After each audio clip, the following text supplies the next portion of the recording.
Hi, Elaine Harvey here from Lala Baby SOS, and I help parents with all things baby and toddler related with a special focus on sleep and settling. This sleep question, I've had a couple of parents ask about why my newborn is not linking through sleep cycles and only doing 40-minute cat naps.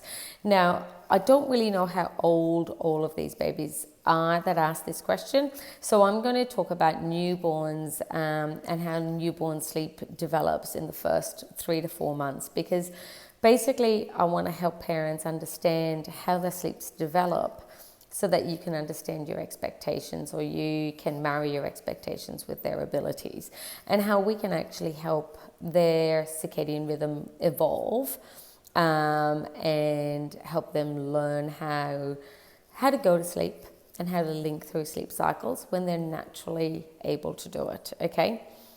So when a baby is born, they're a blank slate. They've got no rhyme nor reason to the way that they fall asleep.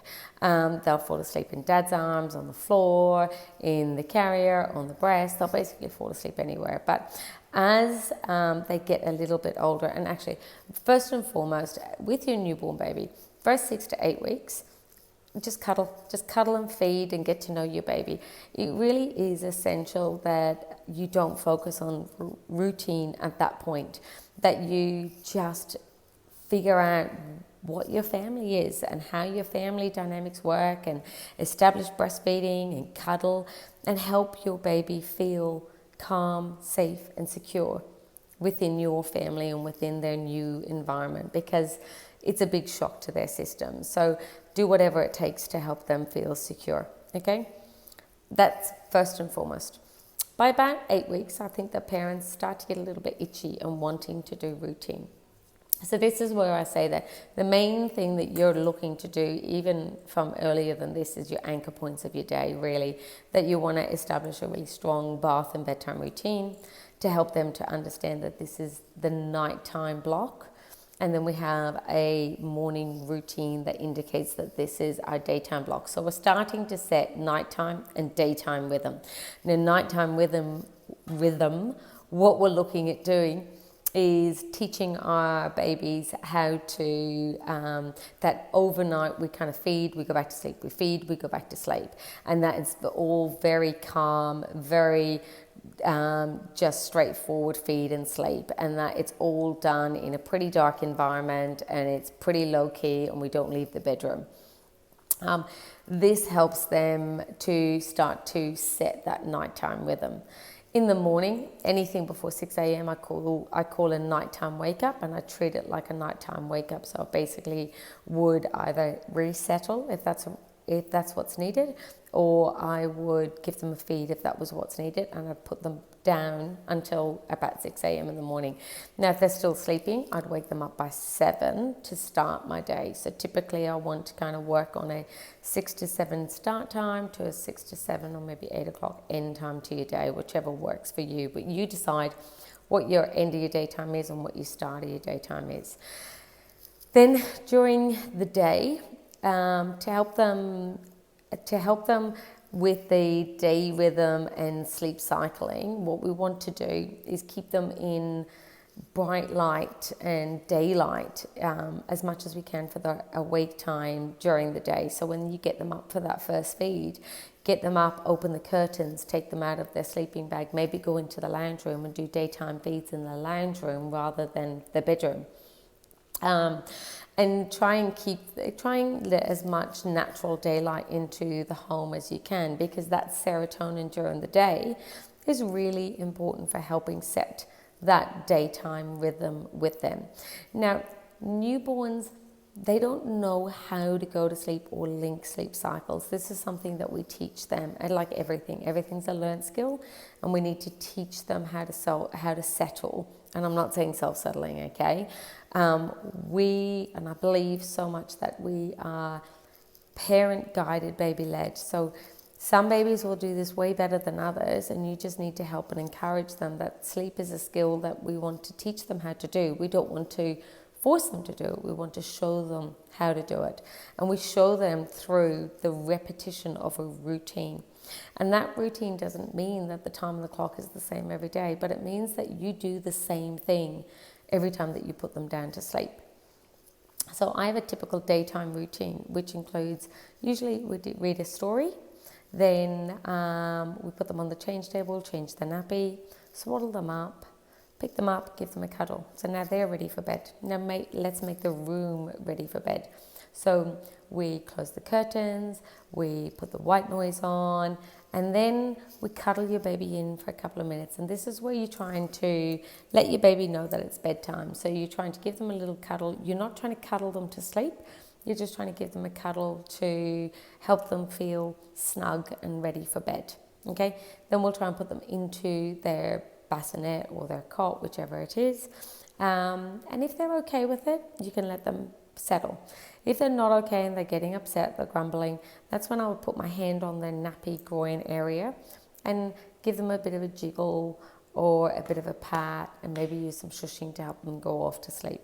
Now again, it's not about having them crying themselves to sleep or anything like that. That's not what sleep, that's not what I'm about. That's not what most sleep consultants are about. It's about helping them learn the skill of going to sleep, and that they're helping them learn how to fall asleep in their bed.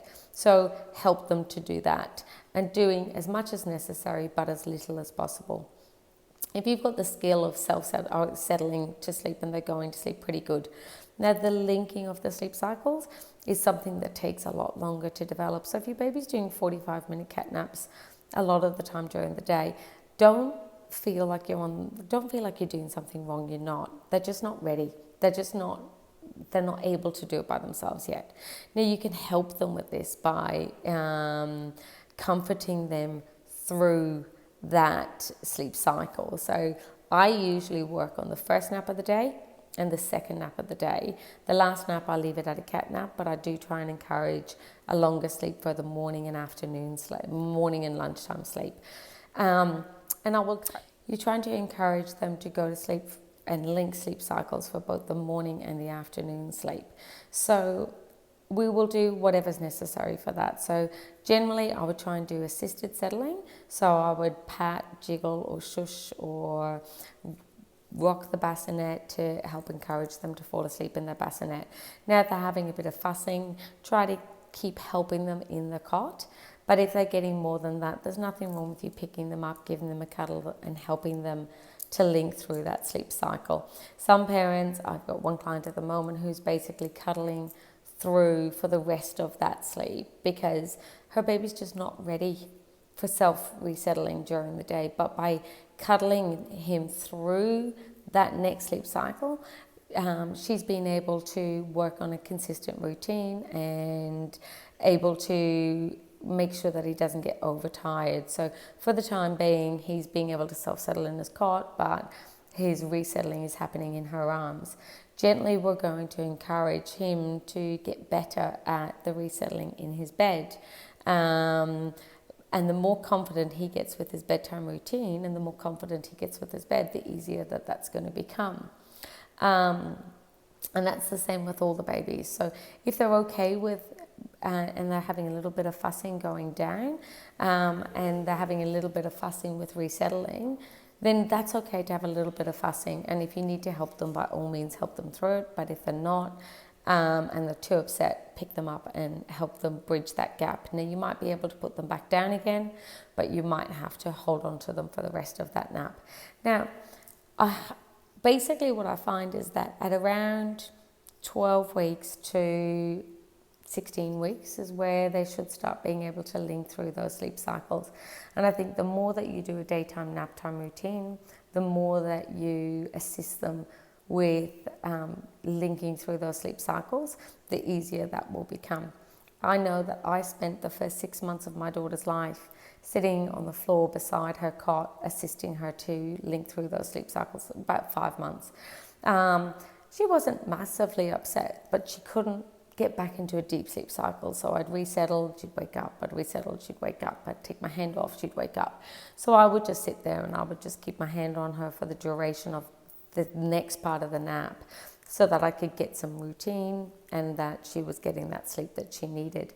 And as she was developmentally able, she started to learn how to link through those sleep cycles. I hope that helps. I hope that makes sense for you guys. But in short, basically, it's okay to help them to link through.